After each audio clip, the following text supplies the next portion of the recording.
You may wish you had a Volcker. You may wish you had a Volcker-style recession instead of what you're going to get.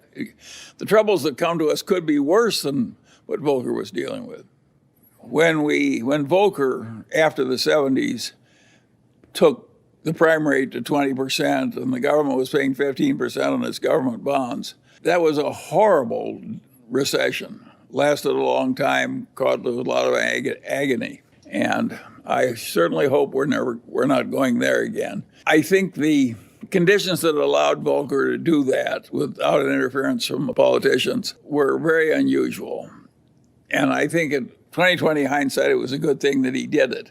I would not predict that our modern politicians will be as willing to permit a new Volcker to get that tough with the economy and bring on that kind of a recession. So I think the new troubles are likely to be different from the old troubles. You may wish you had a Volcker. You may wish you had a Volcker-style recession instead of what you're going to get.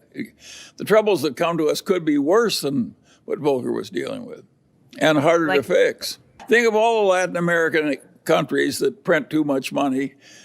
They get strongmen and so forth. That's what Plato said happened in the early Greek city-state democracies. One person, one vote, a lot of equality, and you get demagogues, and the demagogues lather up the population, and pretty soon you don't have your democracy anymore. I think that accurately described what happened in Greece way back then, and it's happened again and again and again in Latin America. We don't want to go there. At least I don't. When you throw money, when you print money on the scale that modern nations are printing it, Japan, the United States, Europe, etc., we're getting into new territory in terms of size. We've done something pretty extreme, and we don't know how bad the troubles will be, whether we're going to be like Japan or something a lot worse. And what makes life interesting is we don't know how it's going to work out. I think we do know we're flirting with serious trouble. I think we also know that some of our earlier fears were overblown. Japan is still existing as a civilized nation, in spite of unbelievable excess by all former standards in terms of money printing. Think of how seductive it is. You have a bunch of interest-bearing debts, and you pay them off with checking accounts, which you're no longer paying interest. Think of how seductive that is for a bunch of legislators. You get rid of the interest payments and the money supply goes up. It seems like heaven. And of course, when things get that seductive, they're likely to be overused. In the United States, we have a hugely strong economy and a hugely strong technical civilization. And that's not going away. And you can't believe what a modern factory looks like when you fill it with robots. And that's coming more and more and more. And it's coming to China, too, for that matter. And so those trends are inevitable. I don't know how it's all going to play out, but I think it does create adjustment problems. If you have a fine unionized job and they replace you with a robot, you've got a difficult problem. And if you've got a company like Kodak and they invent something new that obsoletes your product, you have a problem, too, and you solve that by dying. A lot of people don't like that solution. Because all those problems are real, and because it's so tempting to get rid of your debt by just giving a guy a non-interest-bearing checking account where you used to have to pay him interest every month, not only do we have a serious problem, but the solution to it that is the easiest for the politicians and for the Federal Reserve, too, for that matter, is just to print more money and solve the temporary problems that way. And that, of course, is going to have some long-term dangers. And we know what happened in Germany when the Weimar Republic just kept printing money. The whole thing blew up, and that was a contributor to the rise of Hitler. So all this stuff is dangerous and serious, and we don't want to have a bunch of politicians just doing whatever is easy on the theory that it didn't hurt us last time, so we can double it and do it one more time, and then we double it again and so forth. We know what happens on that everlasting doubling. You will have a very different government if you keep doing that enough. And so you're flirting with danger somewhere unless there's some discipline in the process. But I don't regard Japan as in some terrible danger. They've done a huge amount of this and gotten by with it.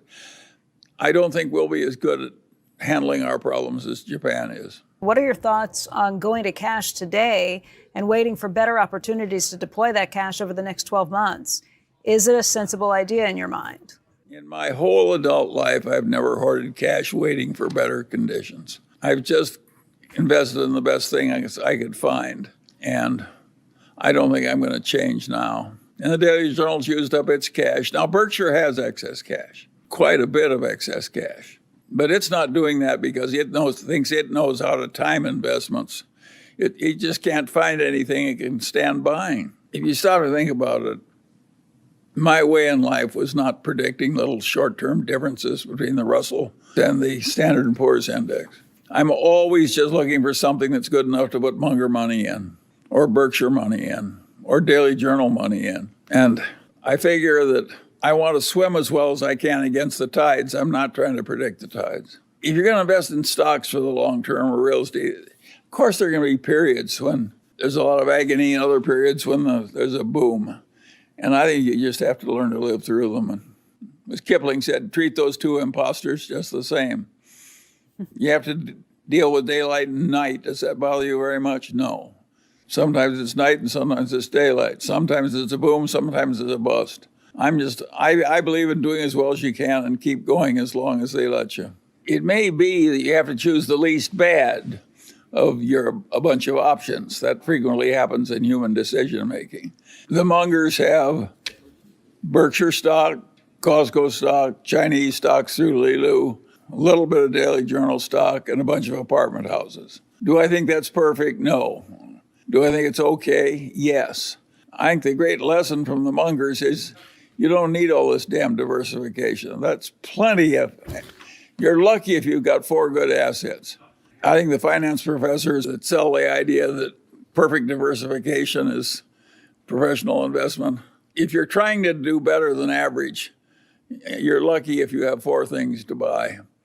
And to ask for 20 is really asking for egg in your beer. It's very few people have enough brains to get 20 good investments. The shareholders who are worried about the future because it looks complicated and difficult, I want to say to them what my old torts professor said to me, Charlie.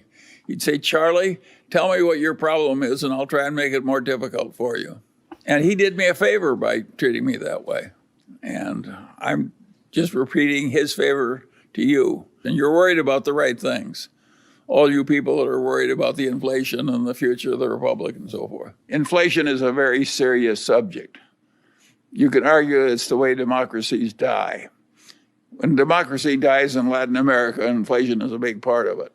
So it's a huge danger once you've got a populace that learns it can vote itself money. If you overdo it too much, you ruin your civilization a lot. And so, of course, it's a big, long-range danger. If you look at the Roman Republic, even after they went to an empire with an absolute ruler, they inflated the currency steadily for hundreds of years. And eventually the whole damn Roman Empire collapsed. So it's the biggest long-range danger we have, probably, apart from nuclear war.